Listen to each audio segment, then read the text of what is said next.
batinyo so balingara chaîne na bien boy native officiel chaîne moko ya artiste na bino papa de la banque nationale merci les sous na zongi les sous na ba auto balingaka mateya bien mateya moko ya boy ça vraiment lelo na mokolo lelo bokozala jamais dessiner na chaîne na bien boy vraiment awa nde makambo bien zalaka awa na pesi mbote les sous na enodi ndombele mama na Cartisia, bango de Chigosali, pourquoi pas na boaka Clarisse Mimosa boka sa ba Clarisse.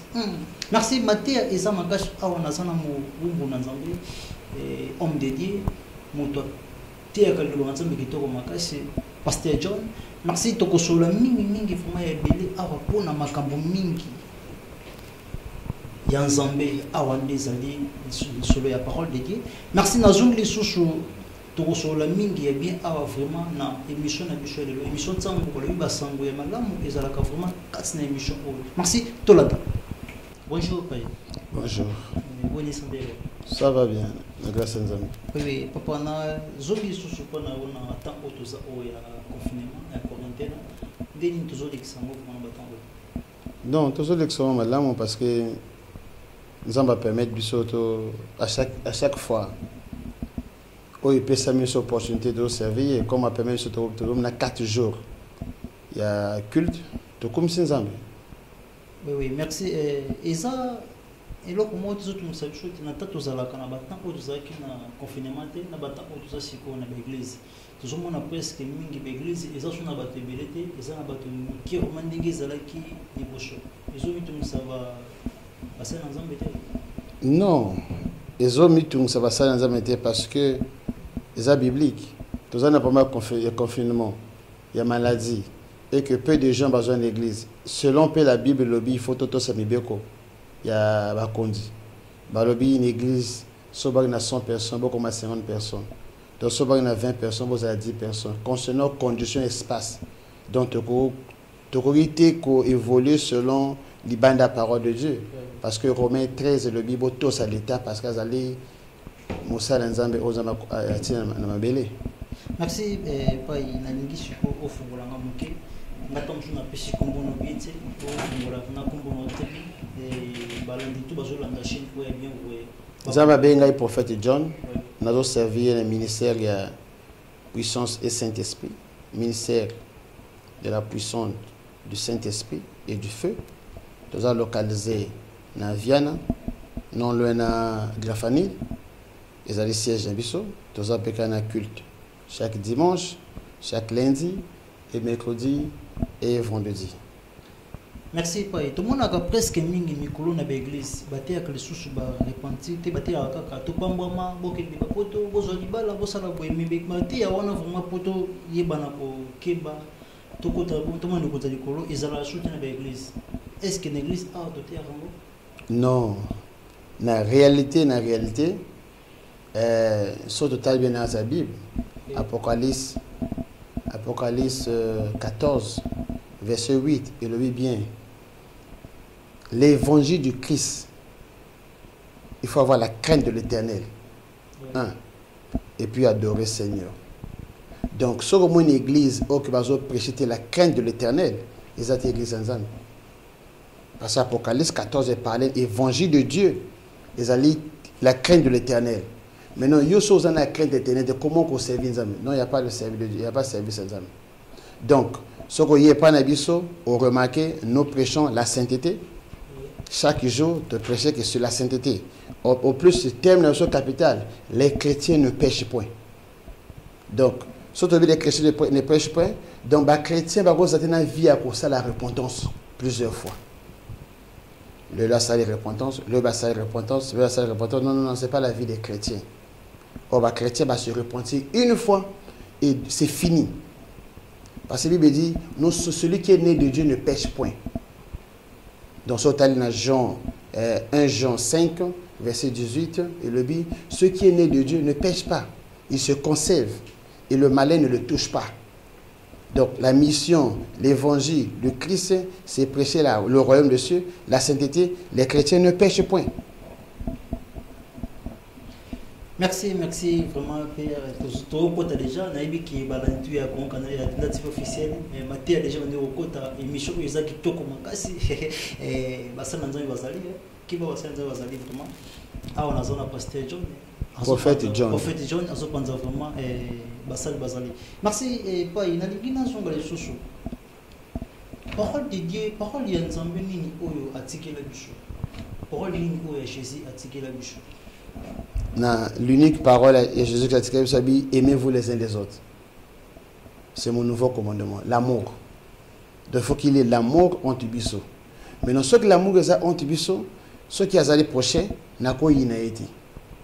N'a pas parlé ma bénédiction. Ceux qui l'amour est entre biso, n'a pas commettre une impudicité parce que Bible aime ton prochain comme toi-même. Donc ceux qui moi c'est un gars dans un mois si n'a pas commettre jamais impudicité na libanda. Parce que si on a commis un on a une lignité.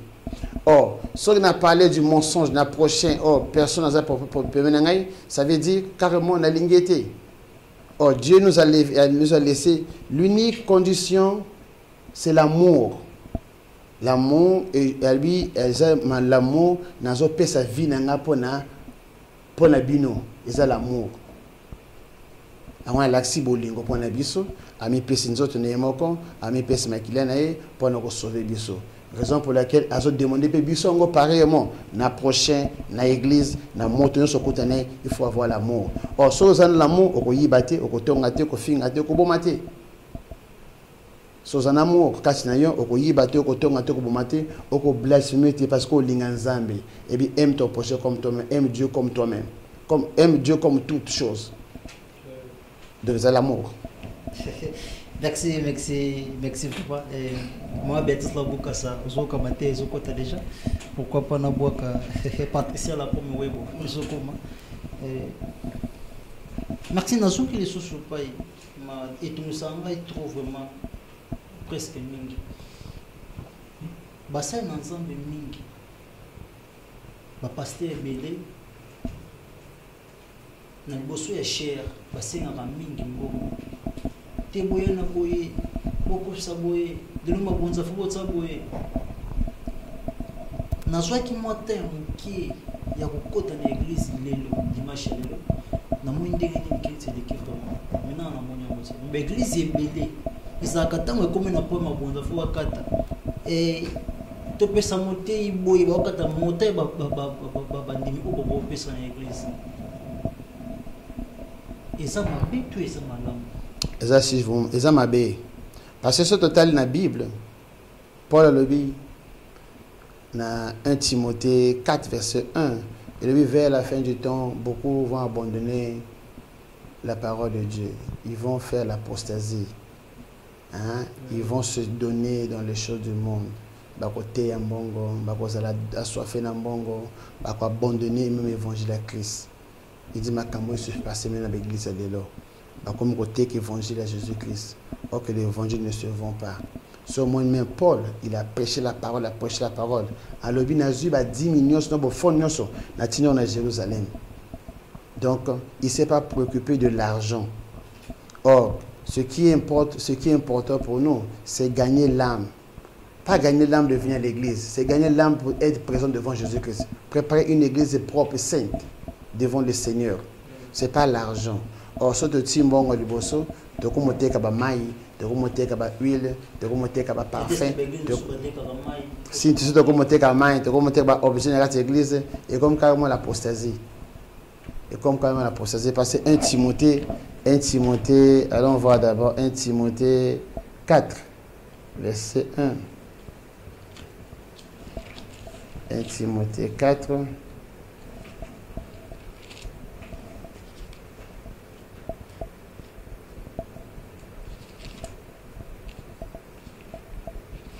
« 1 Timothée 4, verset 1. La Bible dit, mais l'Esprit dit expressément que dans les derniers temps, dans le temps d'Osalie, quelques-uns abandonneront la foi pour s'attacher à des esprits séducteurs et à des doctrines des démons, par l'hypocrisie des faux docteurs, portant la marque de la fétissure dans leur propre conscience. Donc ça va faux docteur, va faux apôtre, va faux pasteur, va y na casa œuvre à Jésus-Christ. Va me servir parole, va me prêcher parole, va me profiter. Na ozambongo na koteka ba objet, koteka mai, koteka parfum, koteka huile d'onction, kosa ba service ambongo, kotia trois comment on appelle ça? 3 paniers d'offrande. Balobi offrande à prophète, offrande à pasteur, balobi offrande dimanche, balobi Galate. Or les Galates n'existent pas. Offrande à Galate n'existe pas, c'est pas biblique. C'est biblique, Galates 6:6, mais Paul a été chez les païens. Il a païen, il a makambo te. Na mboka ba chrétien kuna côté Christ bandaki, côté évangile bandaki. Après prédication, ba pesa offrande. Au moni. Maintenant comme aïe ne ba païen, il fallait enseigner bango. Non, les une église, il faut pesa offrande. Et on va peut-être beau ba ça païen mususu. Na qui une église moko quelque part na loin de na moni bati panier. Donc quand il faut une église wana, c'est l'apostasie. Non, ça n'existe pas 3 paniers. Non, non, ça n'existe pas panier à Motei, l'église, na Galates 6, c'est pas biblique. Galates 6:6, Paul a prêché na ba païen. Ba païen ba makambote. Na ba chrétien. Quand on prêche la parole, à la fin de la prédication, mais les chrétiens doivent donner les dîmes, les offrandes. Il y a un seul panier, pas 2 paniers. Oh, maintenant, après avoir prêché, qu'il est l'offrande de pasteur, non, ça n'existe pas. Nakata l'unique, Nakata unique panier, ça se donne tout.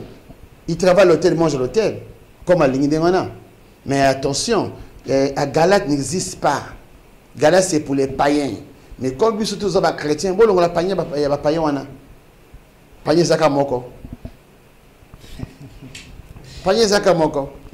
Ils ont une maladie dans l'église dans le monde, mais tu comment presque tout. Mais pas presque tout. Il n'y a pas de choses dans panier Moko. Voilà, tout ça dans panier Moko, et puis une fois par le dimanche. Notre prédication, tout ça est focalisé à travers Mbongo. On est focalisé, Nzambe Azwa Ame Oyo, à côté d'un royaume. Mais ça, on a posté moi le cas qui est na acte général d'aki. Alors bien moto où ya pesa ka, ini nzamba pesa ka. Où zo pesa te abuka te. Moto lo ndé abuka ka. Oui, Bible lobi où ya zo pesa ndé nzambe a pambola kaye. Mais où ya zo pesa te nzamba pambola ete. Non, c'est pas ça. C'est le contraire. So motazana ka ma suma pesa nzamba nzamba pambola ye. Dieu ne peut pas bénir une personne dans le péché. Ce qui est important pour l'homme, vivre dans la sainteté d'abord. Mais une personne qui ne travaille pas, à ça la canette, donc ça va pas bolette, c'est pas sûrement faux. Qu'est-ce que dans Exode 23, verset 5. Exode 23, qu'est-ce qu'il dit? Exode 23, verset 5 dit ceci.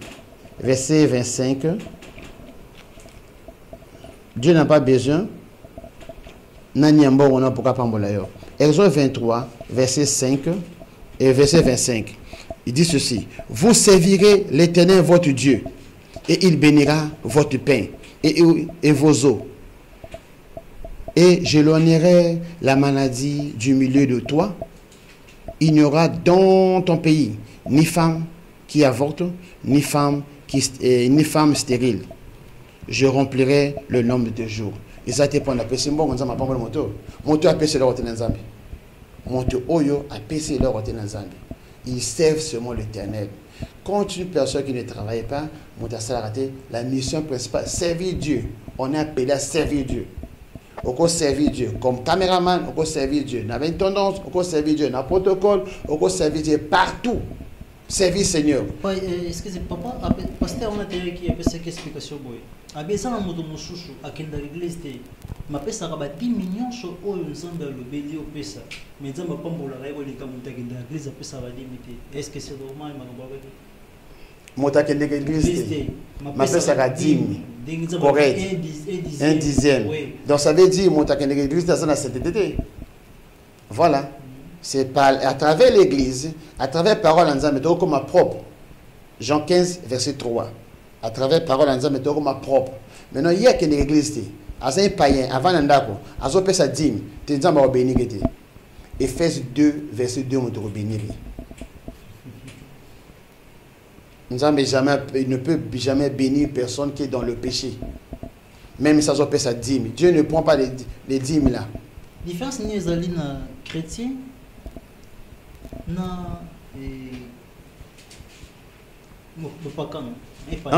entre chrétien et un païen. Le chrétien, le Saint-Esprit habite en lui. Le chrétien, il y a moto, il y a païen, il y a moto, donc Dieu ne peut pas venir bénir un païen. Non. Dieu ne peut pas venir bénir un païen. D'arrêt Ganzambe. Païen à béni, c'est parce que Dieu donne un exemple. Le païen et un chrétien, et c'est comme encore. Païen, na chrétien, il y a un jardin, les deux. Mais il y a une différence. Le chrétien a un royaume de cieux. Le païen n'a rien dans le royaume de cieux. Le chrétien, il prend ce qui est dans le royaume de cieux. Donc, Matthieu 6. Matthieu 6, verset, je pense, 9. Notre Père qui est aux cieux, que ton nom soit fait. Que ta volonté soit faite sur la terre comme dans le ciel. C'est pour qui? C'est pour un chrétien. Volonté en Zambé et aux années colo. Et qu'on s'en m'appelle avant. Mais païen, on le dit. Donc, il y a une différence entre un chrétien et un païen. Un chrétien, c'est celui que l'Esprit de Dieu habite en lui. On va bénir Christ. L'Esprit de Dieu habite en lui. Amen. Ils ont vraiment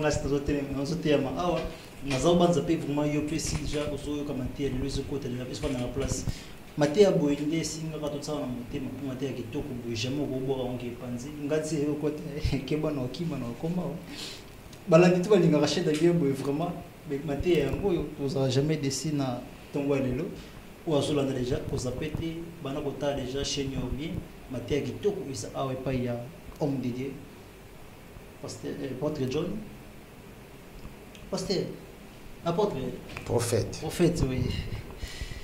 Nalingina ofungola ngasuzu différence n'est au monde na elate ya chrétien na païen différence c'est ça wa na elate na mabiyema na bon. Il y a une différence. Allons prendre 1 Pierre 3 tout dans la Bible pour que sur retenir ça.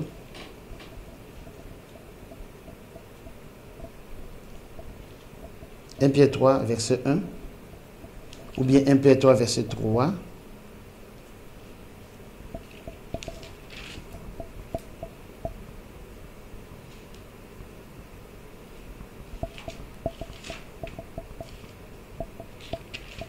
Un Pierre 3 le bébé. N'ayons pas cette parure.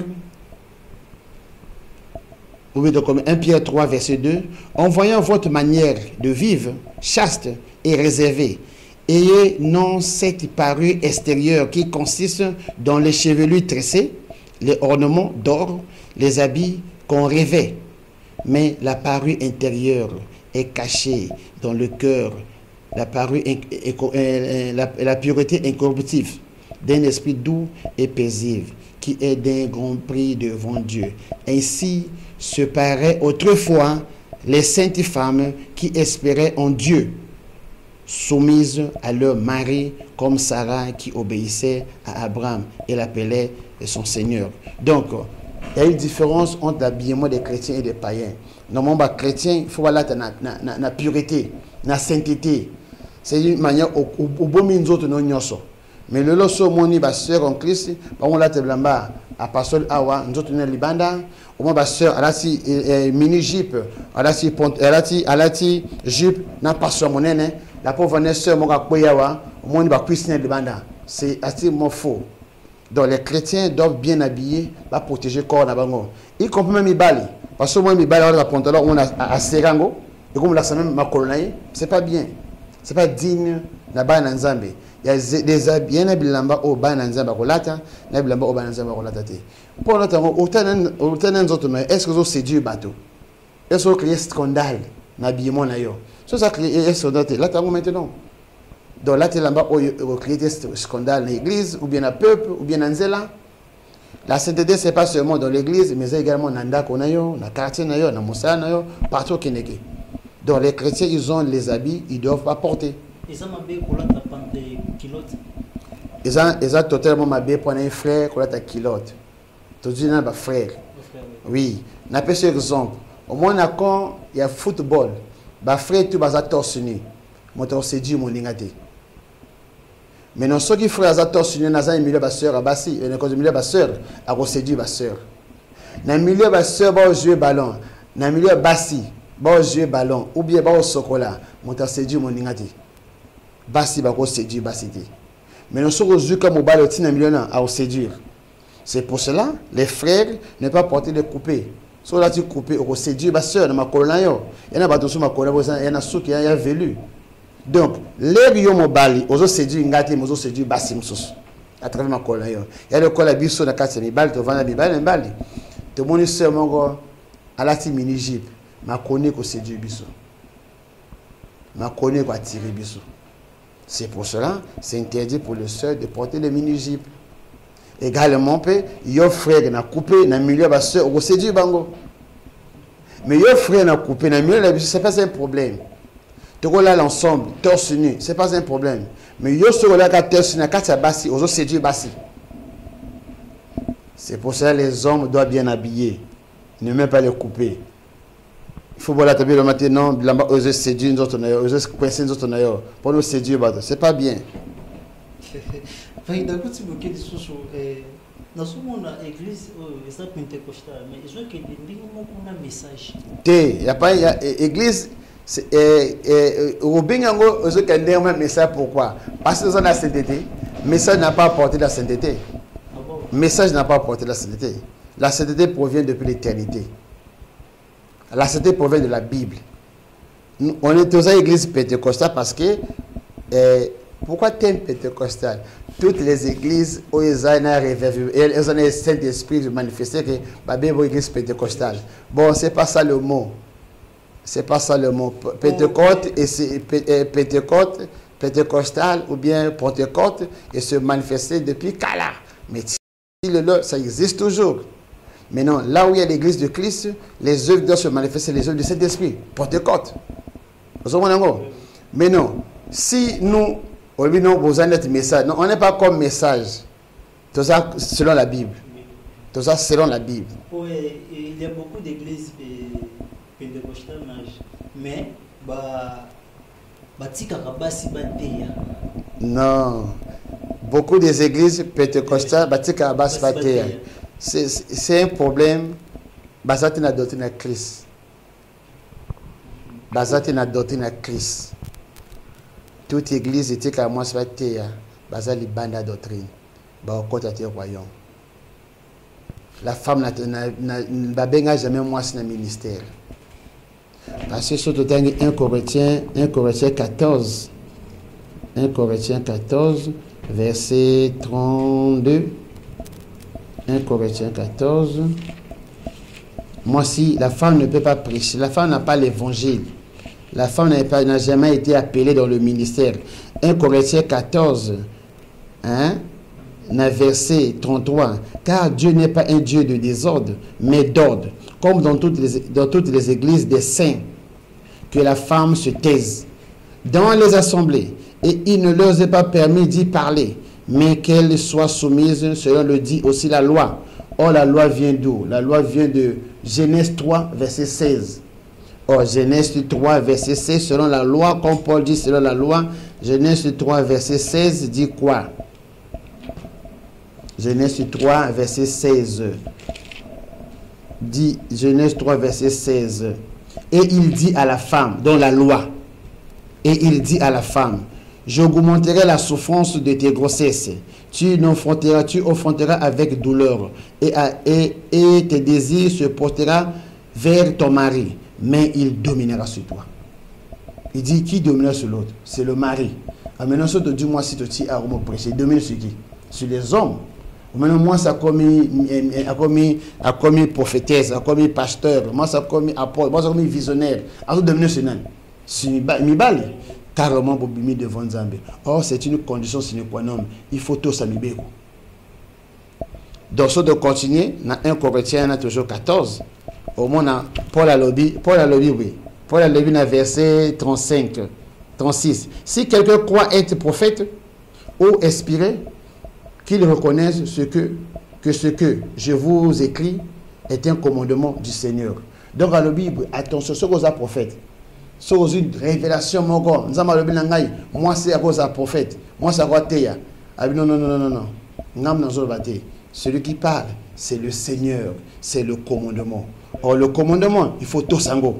C'est qui sont Jésus qui s'est mangé tout son commandement. Comment l'église n'a pas tout son commandement? Jean 12, verset 50, dit ceci. Jean 12, verset 50, dit ceci. Jean 12, 50. Et je sais que son commandement est la vie éternelle.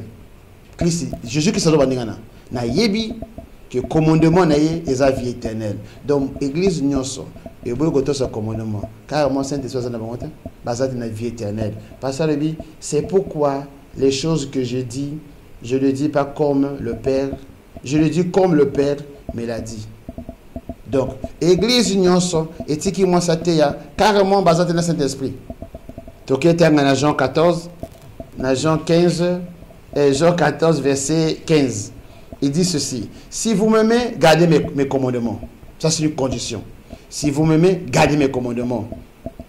16. Et moi, je prierai le Père et il vous donnera un autre consolateur, afin qu'il demeure avec vous éternellement. L'esprit de vérité que le monde ne peut recevoir, parce qu'il ne le voit point et ne le connaît point. Mais vous le connaissez, car il demeure avec vous. Il sera avec vous. Donc, église Oyo, et dis-moi ça, ça veut dire à tous mes deux côtés. Genèse 3, verset 16. Car mon azali banda commandement. Comme azali banda commandement, tu n'auras jamais le Saint-Esprit. Mais, opposé à la question, mais comment se fait-il le miracle dans l'église? Comment se fait-il Saint-Esprit? Ce n'est pas le Saint-Esprit. Isaïe faisait 2, verset 2. Isaïe faisait 2, verset 2, comprendre.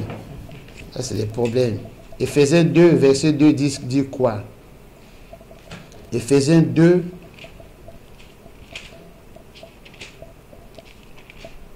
Éphésiens 2, verset 2 dit ceci. Prenons d'abord verset 2, il dit verset 1. Vous étiez morts par vos offenses et par vos péchés, dans lesquels vous marchiez autrefois, selon le train de ce monde, selon les princes de la puissance de l'air et l'esprit qui agit maintenant dans les fils de la rébellion. Automatiquement, ce qu'on aussi mis bien côté, au comme fils à rébellion. Mais là, comme fils à rébellion, aux attelés Saint-Esprit, au comme maintenant un esprit oyo. Et comme opérer dans la l'église nous. Comme l'église a posé à 3 offrandes, on a opéré comme des fils à rébellion. À ça, on a un miracle. À ça, on a un miracle très puissant. Jésus n'a pas nié. Il a dit qu'il a une puissance. Il va opérer des grands prodiges, des guérisons, mais sauf que c'est le fils de la rébellion. Il opère là où vous avez la rébellion contre la parole d'Anzambi. Vous êtes serviteur de Dieu, vous avez la rébellion, il y a coopéré casse la Bible. Alors ça va être miracle. Dans mon rébellion, c'est mingi pai. Tant que moi c'est pas côté mais moi maman pasteur avant de savoir les bossu est cher. Asa sika o basal na nzai bazama pasteur moi avant d'avoir batiki moi pasteur bazala sika. C'est parce que batu ba ebité batu mingi ba benga ba monter. Ba coach mon solo comme ba miyibi. Angwana bato sakate Seigneur. La chair c'est pour Christ lui-même. Motako va être la chair. On ne peut pas s'asseoir sur la chair. Il est un lieu spécial. Même depuis l'Antiquité, Motako qui est bossan quand Motako prêché, ou Assimi Ogoula qui a prêché. Et puis ça ici à zone qu'on va dans la foule. Maintenant comment se fait-il le lobe opposé basse dans la chair, même opposé va passer dans la chair. Et ça il est dans la Bible. Même quand opposé bah pasteur dans la chair, même opposé même pasteur et mon leader dans la chair. Eza bien été. Parce que la chair c'est là où Dieu se manifeste. Le lieu très saint, l'église à chair wana. Donc c'est pas moteur avant d'awanati, moteur sur la wanati. Amen. C'est parce que tant on a 2 Corinthiens 4 verset 4. 2 Corinthiens 4. 2 Corinthiens 4.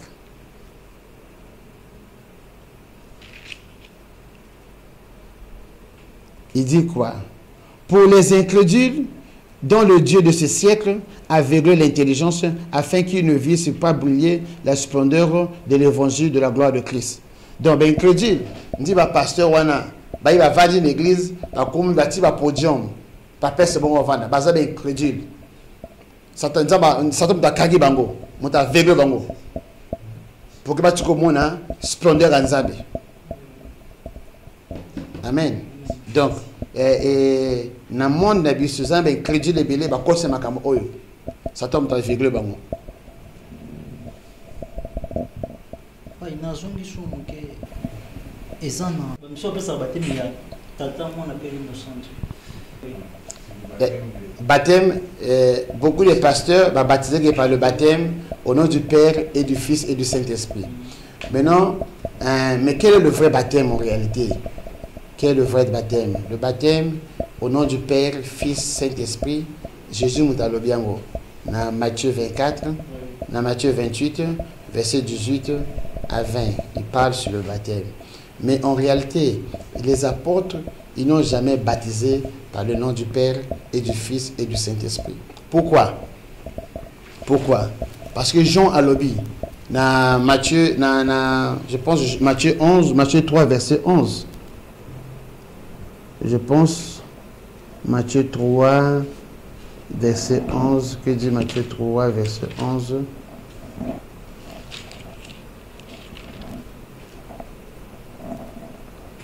Matthieu 3, verset 16. Dès que Jésus dit non. Oui, Matthieu 3, verset 11. Moi, je vous baptise d'eau. Matthieu 3, verset 11. Moi, je vous baptise d'eau pour vous amener à la repentance. Mais celui qui vient après moi, il est plus puissant que moi. Je ne suis pas digne de porter ses souliers. Lui, il vous baptisera du Saint-Esprit et du feu. C'est un problème. Moni, c'est un problème. Matthieu 3, Jean-Baptiste dit, celui qui vient après moi, il vous baptise par le Saint-Esprit et du feu. Mais celui qui vient après moi, comment on est? Jésus-Christ. Comment on est Jésus-Christ? Alors, pour recevoir le baptême du Saint-Esprit, il faut se la baptiser par le nom de qui? Par Jésus-Christ. C'est pour ça que tous les baptêmes qui est passé par le nom du Père, Fils, Saint-Esprit, il n'y a pas le Saint-Esprit. Parce que les apôtres, Thomas Bado baptisé dans Actes 2, verset 36 à 37, ils ont baptisé au nom du Seigneur Jésus-Christ. Ils ont compris parce que celui qui baptise par le Saint-Esprit, c'est qui? C'est Jésus-Christ. Ce n'est pas la Trinité. Ce n'est pas la Trinité de Dieu le Père, Dieu le Fils, Dieu le Seigneur. Non, non, non, non. Mais c'est le nom. Quel est le nom? Parce qu'il a reçu le nom au-dessus de tous les noms. Il a reçu le nom au-dessus de tous les anges. C'est pour ça, à travers ce nom-là, baptisé au nom de cette personne-là. C'est pour ça, baptisé au nom de Jésus pour recevoir le Saint-Esprit. Donc, tout bâtonnion au bazar baptisé par, au nom du Père, le Fils, Saint-Esprit. Non, il n'a pas le Saint-Esprit. Donc, on n'a jamais rempli le Saint-Esprit. Il faut que le baptême soit fait au nom de Jésus-Christ pour qu'on ait rempli le Saint-Esprit. Parce que, on va baptiser qui à l'époque, Jean va baptiser tout. Au bazar qui est baptisé par le baptême à Jean-Baptiste. À baptiser encore par le nom du Seigneur. Donc, ils ont pour moi sérieux. Jésus a le but dans Jean 3, verset 3, alors dans Nicodème, si tu n'es pas né d'eau, Jean 3, verset 5, il dit à Nicodème, si tu n'es pas né d'eau et de l'esprit, tu ne rentreras jamais dans le royaume des cieux. Donc, celui qui t'a baptisé dans Maï, au nom de Jésus-Christ, tu ne verras jamais le royaume des cieux. Il faut la baptiser au nom du Seigneur Jésus-Christ et puis pour nous recevoir le Saint-Esprit. Donc, pasteur tout, bâtonnion au bazar baptisé au nom du Père et du Fils et du Saint-Esprit, bazar dans le Saint-Esprit. Merci, merci. Bazar Éphésiens 2, verset 2. Oui. Est-ce que c'est bien qu'on vive dans fornication? Ah, ils ont bien qu'on vive dans la fornication. Non, ils ont été bien qu'on vive dans la fornication. C'est une repère du royaume de cieux. Quelle est l'importance des chrétiens? L'importance du christianisme, parce que nous avons zéla la résurrection. Dans une expérience, de vivre dans la chasteté, de tika masomo, dans la fête, selon le commandement Seigneur. Parce qu'un jour, il sait quoi? Il cause là. Maintenant, ceux qui ont vu la fornication et que vous faites l'eau, vous avez dit quoi? Si vous avez Ephésiens 5, verset 5, et le hébreu. Ephésiens 5, verset 5, et le bénin. Ephésiens 5, verset 5. Ephésiens 5, verset 5 dit ceci. Car, sachez-le bien, aucun impudique, aucun fornicateur, impudique, aucun fornicateur, ou impur, ou cupide, c'est-à-dire idolâtre, n'a d'héritage dans le royaume de Christ et de Dieu. Donc, carrément, ce que vous avez vu la fornication, mawa. Donc, on n'a jamais un héritage dans le colo. On n'a jamais été. C'est pour cela, c'est important, dans la chrétienne, au côté côté à moi, sont pourtant au balaye. C'est facile, peut ça d'autres. Peut ça libala. Après, on va aller tranquillement. Et vous avez des problèmes. Mais ce qu'on peut se dire, dans la fornication, les fornicateurs ne irriteront jamais le royaume de Dieu. Pourquoi ceux qui payent, parce que moi, man de temps où ils avaient qui n'a forcément d'être obligé à go sentaki. Parce que moi man de gars comme ça, non, moi si maintenant non. Aucun royaume de ce temps. Parce que Dieu dit, il est derrière sa parole pour accomplir. Il veille à sa parole. Et lui, il faut s'acquitter de la dette. Il faut s'acquitter. Parce que au côté du royaume, par rapport à Nini, regarde, aux moins, au grossier, au PC Kanda Mambongo, aussi si d'autres étaient. Aux autres, tu n'as pas la paix avec moi. Donc, mon soit moi, si la fornication, tu n'as jamais la paix. Na ba parole moi soana asa voyou parce que sur tangi hébreu 5 hébreu 14 verset 12 dit quoi? Hébreu le binini hébreu 14 hébreu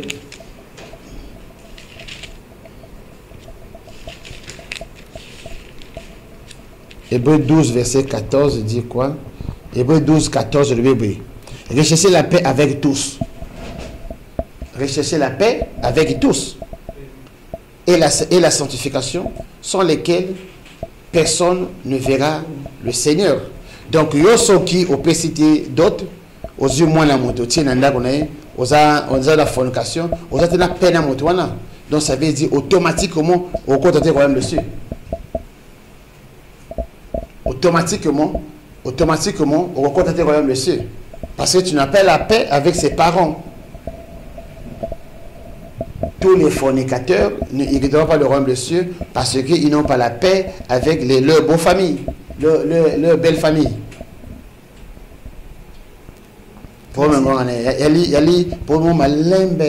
rechercher la paix avec tous. Il y en a belle famille, nous vous en a pété. Parce que aux moins au grossier, aux autres ça y est, tranquillement, aux autres ça d'autres, aux autres ça libala aux autres na peine abisso, na famille ngo, so automatiquement au royaume. OK, l'enfer. En fait, est-ce que au qui copie sa bisso ministère na yo? Ministère na ngai. Oh, non, militaire non. Ministère. Ministère na ngai. Non, Dieu m'appelait comme prophète. Oh, c'est pour cela, notre solan, pasteur, à quelque part dans l'IBCA. Bon, Paul a lobby, moi j'ai reçu la vocation céleste à travers Jésus-Christ d'une révélation. Comment Nzamba Bengi a expliqué tout. Moussala Nzambe Nyoso, les Nzamba Bengakaye, il faut avoir une révélation. Somoni Esaïe 6, à la révélation, le Seigneur a bengué. Léomoni Jérémie, à la révélation, comme le Seigneur a bengué. Léomoni Moïse, à la révélation, le Seigneur a bengué. Moussa Nzambe, il faut avoir une révélation. Soit la révélation, tu as Nzambe. parce que ngai comment dire nzama bengai ministère yongo yeba comment nzama bengai naza osala mais plusieurs fois ba pasteur ba prophète ba aux en appel à nzambe ngana ki para monter aux en appel à nzambe ngana ki para monter mais un jour na omo za décision ya servir nzambe ya servir nzambe maintenant correctement ça veut dire na comprendre son nzambe bengai nazaki l'église monene comme protocole numéro 1 à protocole donc nazaki na milieu ba pasteur donc contre ba pasteur comme protocole mais un jour nous conduit volant voiture est tournée 3 fois de cogner la montagne mais na bimi kuna saint sauf a tout ba bimi moteur akufi na binga yo habité moteur akufi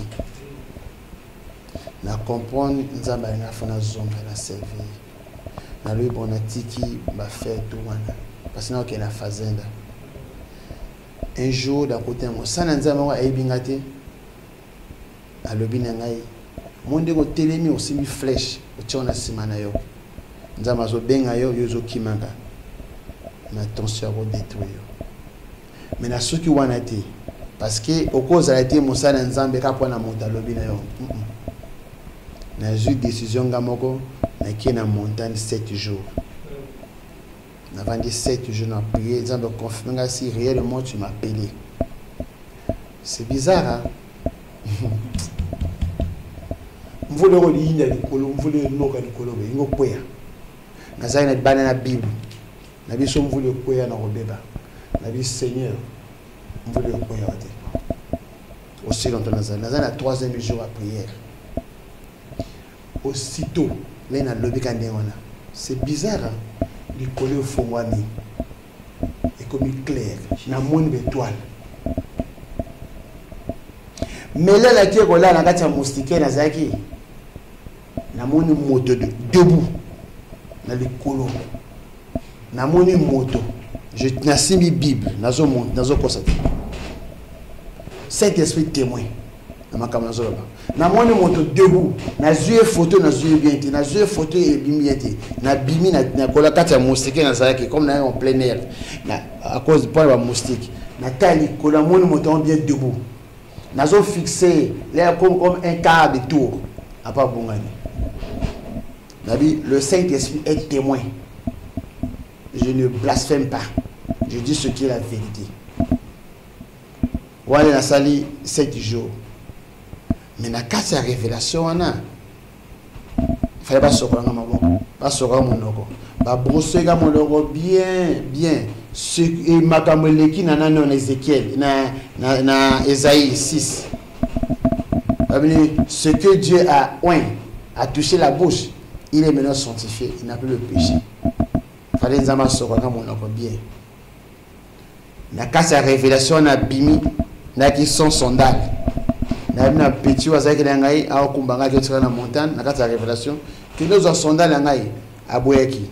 Quand la zone aux sandales n'a pas. Là, qui a la sandale, ma baisse ma boue, ma baisse mon tombeau a eu diplôme. Il y a médecine. N'a suivi une autre. Donc, à comprendre. Dieu a sanctifié ma bouche. La comprendre. Dieu m'a donné l'évangile. Mais ceux qui vont en terre, n'a préparé sur dans 40 jours dans la montagne.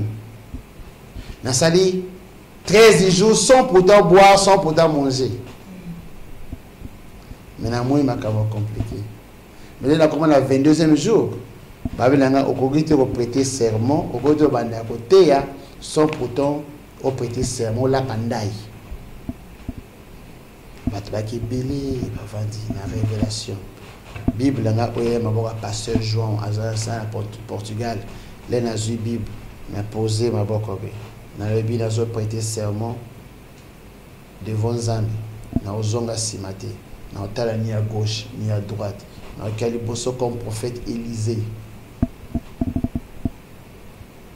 na comprendre ministère prophétique. Auparavant, nous avons passe comme pasteur. Nous avons passe comme pasteur. Nous avons été ministère. On a serviteur de Dieu. Il faut qu'on ta prière. Autour de nous, quel est ton ministère. Au cours servir Nzambe comme pasteur, ou Nzambe benga prophète. Et regardez ça. Na continué, ti na 30e jour. Dans Zaki Bossono, tu as doute. Le Père et le Fils, c'est 3 personnes différentes. Dieu le Père, Dieu le Fils, Dieu le Saint-Esprit, 3 personnes différentes. Mais dans le jeune ou dans 40 jours, la seule conclusion, le Père, le Fils, 1 plus 1 plus 1 égale à 1. Donc le Père, le Fils, le Saint-Esprit, c'est une personne. Dans 9h, 11h, là, dans l'ali, chaleur ou salamakas, on se retrouvé dans la révélation de la 4 églises. Ah ouais. Dans mon lumière et côté, on a vu voir John 3 fois. Du côté, on a vu il faut bien un prophète John. On a vu ministère prophétique. Quel commandant a bien John? Parce que mon nom c'est Samuel, c'est même imagement. On a vu comment on a John. Parce que bien John, bien John. John 3 fois. On a vu oh ça Seigneur et mon. Ça c'est Dieu lui-même. On a vu faut y monter bon, faut y monter bon, faut y monter bon. C'était bien de se préoccuper, de chercher de connaître la Trinité de Dieu. Là, ça va voir le long. Lui un peu bon. À comprendre. Ministère prophétique. À comprendre. Quel est le nom on va bendir? Nous avons combat benga basalignos. Nous avons bengi Jérémie 3 fois. Nous avons Moïse. Avec Ézéchiel. Avec Saul. Pourquoi me persécutes-tu? Donc, il y a un capital là. Ceux qui servent de Dieu, à l'ennemi, vraiment servir Nzambe. Ceux qui ont pointé à Tikanaï, à Zonga la montagne, à demander Nzambe bien, Nzambe le révéler. Nzambe a besoin de te servir. Mais sauf que de continuer la Nzambe avant temps, avant l'heure. On a bien un voleur. Avec Jean 10, verset 1. Jean 10, verset 1. Il y a besoin de servir, mais bien on va voleur. Jean 10. Jean 10, le 8. En vérité, je vous le dis, celui qui n'entre pas par la porte dans la bergerie, mais qui monte par ailleurs, est un voleur et un brigand. Ça va ça dans les nyoso. On va continuer là.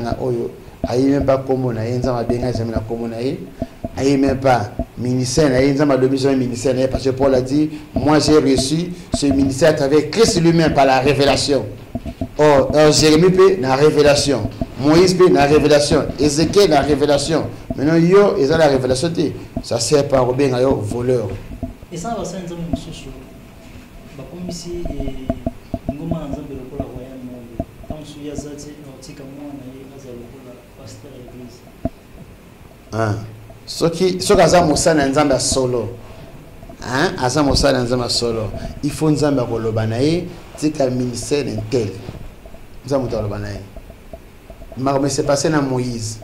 Nzambe Moïse qui nous a Josué au tiers du bossa peuple ngana wendiye.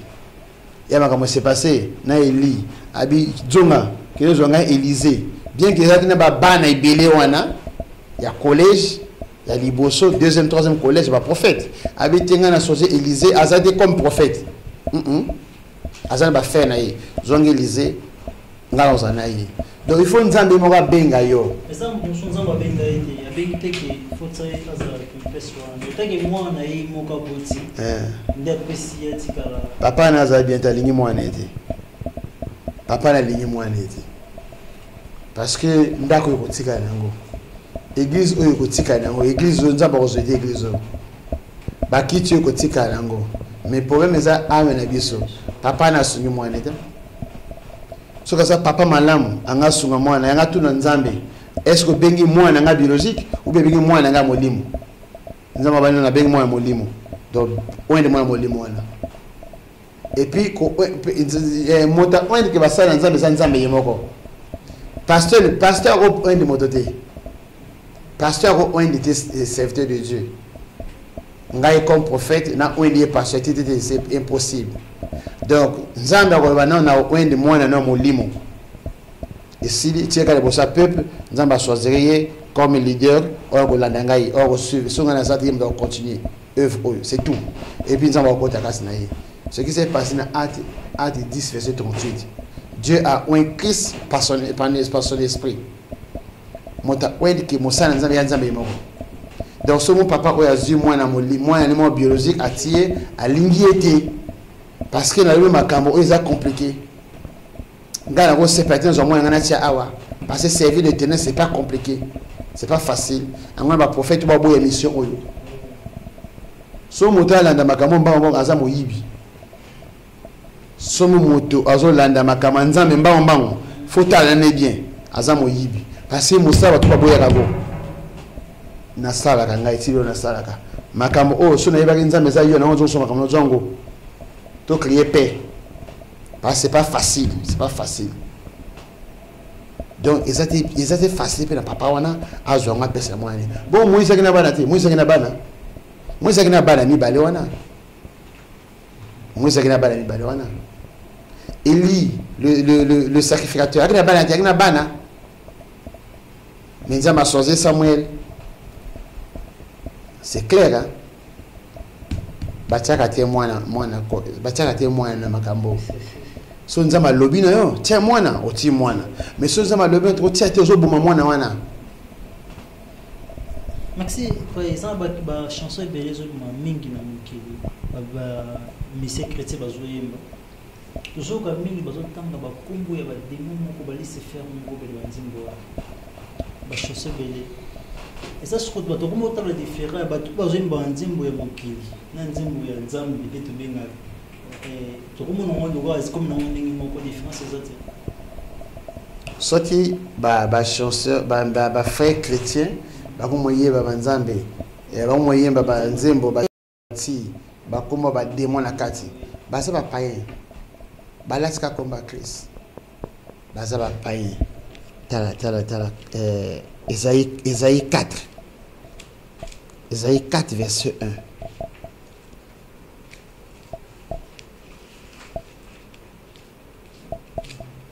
Ésaïe 4, verset 1. Et le hébreu. Et cette femme saisiront en ce jour un seul homme et diront, nous mangerons de notre pain et nous vêtirons de nos habits. Fais-nous seulement porter ton nom. Enlève notre opprobre. Cette femme au bazaba, ils étaient bassi. Bazaba esprit, balati l'église, balati, se manifester l'église, se manifester frère. Oh, Jésus-Christ, c'est le pain de vie. Babi tozana mapa na biso, tokolia mapa na ote. Jésus-Christ c'est la sainteté. Tozana la mana biso, mais tokola tete la mana yo. Parce que soka kombo na yo Jésus-Christ. Tout ça la coupe na biso. Angwana ba pasteur, ba musicien, ba latika combat Jésus-Christ. Maintenant c'est bazo utiliser Éphésiens 2. Comment ça dit Éphésiens 2 verset 2. Ba lati yango combat Christ, mais na kati ya motema na bango, na kati na se na bango baza na Yesu te. Bazo lia mapa na bango moko, oh Jésus-Christ c'est le pain de vie. Bazo la te lamba ya bango moko, oh Jésus qui dit soyez revêtus du Saint-Esprit. Oh soyez revêtus de Jésus-Christ. C'est pour biso ba tozo ba misi, ça ba ser mususu bazo ba nzembo wana. Ami koti na nzembo wana. Ami koti na selon nzembo wana zo betamba dorin Satan amoureux boye. Mais ami koti na nzembo wana lokwa zo kende soki wapi. Biti sikani ko ba kozala. Nzembo kozala ba moto boza sikana démon. Mais ceux qui ba sœur, ba frère, ba koti en totalité na kati ya musique wana, au le début bazo servir nzambete. Regarde conséquence. Jésus dit attention, prenez garde de ce que vous écoutez. Car na oyozoyoka et au condamné. Donc ce sœur wana azo inspiré mingi na ba chanson religieuse OK bato wana ba servir nzambete, OK bazana démon na se wana, ba sœur wana pe baza conduire dans l'enfer parce que bazoyoka makamba l'enfer. Bazo s'inspirer pelango. Jésus dit attention de ce que vous écoutez. Prenez garde de ce que vous écoutez. Prenez garde de ce que vous parlez. Prenez Ghana aux mon même. Abisso qui missionnaire au moment de Tobolango. Donc ce qui il y a chanson un jeu même dans l'enfer. Non, na Tobolango tu na té na quatre relations na nzembona. Amen. Amen. Merci pour ma paille. Namgi kaka opesa bisho message ya suka bala mbazo na bisho. Moi suka ya mission na bisho, moi message moi ya suka poto. Mais c'est ça suka ba chrétien. Et ça Apocalypse 14. Tu t'engages bien. Apocalypse 14 verset Apocalypse 14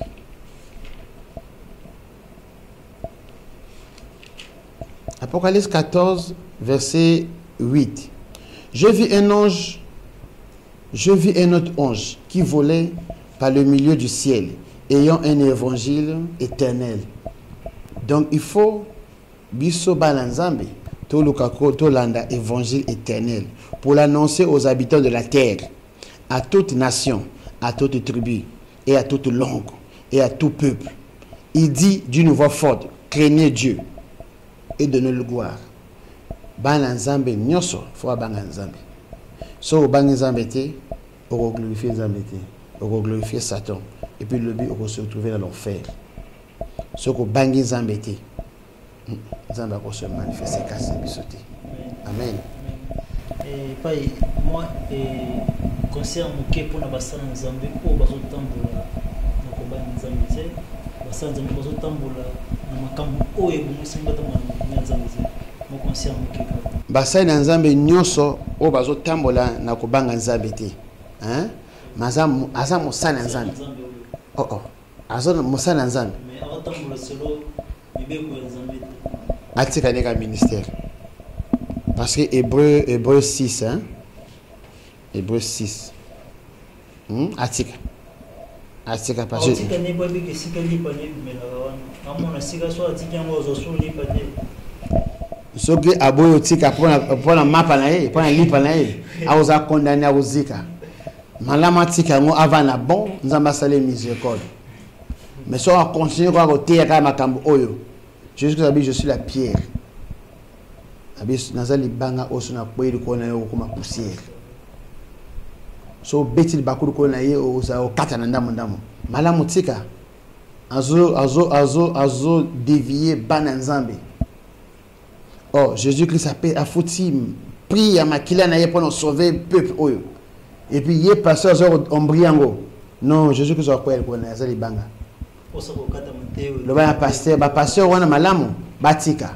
Parce que Hébreu 6 c'est le Bible, non? Verset 4. Hébreu 6. Car il est impossible que ceux qui ont été une fois éclairés, qui ont goûté le don céleste, qui ont eu part au Saint-Esprit et qui ont goûté la bonne parole de Dieu et la puissance du siècle à venir et qui sont tombés, soient encore renouvelés et ramenés à la repentance, puisqu'ils le crucifient pour leur part le Fils de Dieu et l'expose à l'ignominie.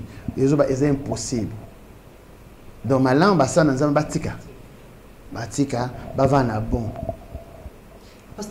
bayoka parole et ça na pasteur Michocho azote na TV maibisi mutu batbolanda soki oza maladi moko le simbara ka TV omona nyeshu aussi là tout bon mais eza forcément ma bé parce que ceux qui réellement Nzamba zanaye la main de l'Éternel n'est pas courte pour agir. La main de l'Éternel n'est pas courte pour agir. Donc yokozala les États-Unis au bengi mosala Nzambe na téléphone à prier pour nayo. Non, la main de l'Éternel n'est pas courte. Nazana sœur moko une fois dans moment Covid, tu as confisqué l'andako a bengi ngai na téléphone. Ay pas tout mal, nazo ma bé na sorti bien té. Bon, ça va na bonde là. Na prié pour na téléphone. Après quelques jours sur un papa to courade. Donc, ils ont ma soumuté. Ce qui hasard ko servi Nzambe. Parce que la main de l'Éternel n'est pas courte. mosala nzamba guérir kité mosala nzamba guérir kité monta guérir kizaka nzambi. Maintenant Dieu est derrière la parole de ses serviteurs pour agir. Donc allez mosala nzamba l'axe intention Seigneur guéris-moi nawana. Non, aza guéri. Mais qu'est-ce qui se passe les lots? Basa nanzami basimbi batouche. Basimbi loko. Maintenant commis dans la télévision de prier au bika. Moni. Donc soit aza propre, aza n'est propre. Mais soit aza est ténèbre. Parce que Éphésiens 2 verset 2 a opéré miracle. Jésus le bien dans Matthieu 24 verset 24, il va opérer des grands miracles, des grandes signes. Jésus a dit dans Matthieu 24 verset 24, il va opérer des puissances terribles. Donc, point d'interrogation, ce que solo, dont la foi agit, ce n'est pas un problème. Mais dans ce que solo, ça c'est un problème. Merci. La date officielle. Naïbi qui te sert vraiment maté bien boy. Nga esi na teyami bongo yo pe na banzi kendo landi boy vraiment au teyami vraiment. Merci vraiment na ba oto balinga ki ba pesa attention na mo pour kolanda maté tongo lelo. Na banzi que vraiment vous allez jamais décider sous surveiller karaté to ya baso mo bongo na Zambie. Akolo bela biso sous na TV oyo kaka.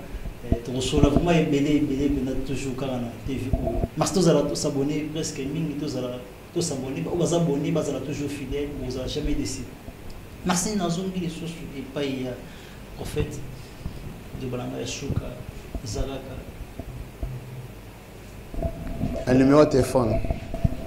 Balanga Shuka Zaraka pas au pessimo numéro de téléphone, souci numéro de téléphone, moi message ok. Merci. Numéro de téléphone à M. Zali 926 31 81 04. 926 31 81 04. Nous allons localiser dans Viana, non loin de Guaritage. Mais c'est ça, Souka et Zali, rachetons le temps. Rachetons le temps pour la lobby. Celui qui est marié, qui se comporte comme il n'est pas marié. Celui qui achète, qui fait comme s'il n'achète pas. Celui qui pleure, qui ne pleure pas. Donc, ça l'a déterminé pour le royaume. Le royaume existe. Mais pour que Ozala racheter le royaume, les chrétiens ne pêchent pas. 1 Jean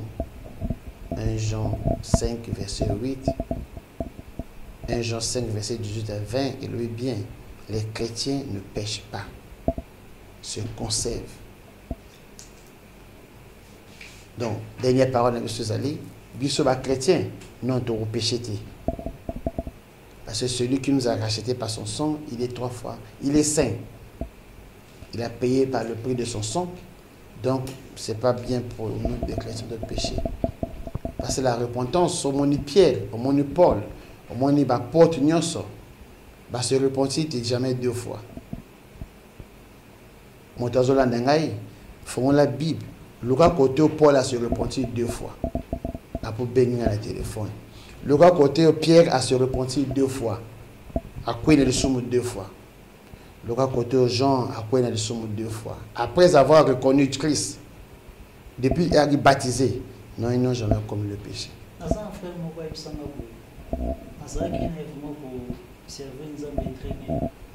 Avant azo baptême, mais tant que azu baptême kaka, comme bango ko isanga bango bandi ko isanga. Mais tant que azaki na ayembe na nzambe Yesu te zo na baptême te. Azaki pa ko isanga tabitu mandi zapenda ka mais tant que azu baptême bango ko ya pa. Azu baptême au nom de Jésus comme ko ya pa pamba. Ce bateau baza baptisé au nom de Jésus-Christ. Le Saint-Esprit a habillé bango. Mais comment se fait cet déjà quand on peut y pas papa azo banga pas Saint-Esprit. Et puis azo toujours frère. Non, il n'est pas frère. Mon taza baptisé par le nom de Jésus-Christ, il est rempli de Saint-Esprit, à quoi y a pas papa. Ça comme quoi y a pas papa dans Zambazana été. Na lobi te Timothée a baptisé à quoi yakate. So après c'est fini. Non, au total hébreu. Comment se fait-il cet esprit? Total na sumo rapide. 1 Jean 5. 1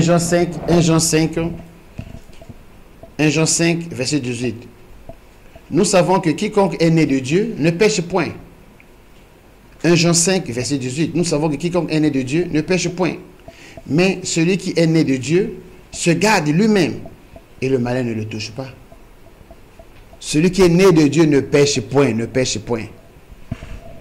Il y a une différence, ne pêche point et ne pêche plus.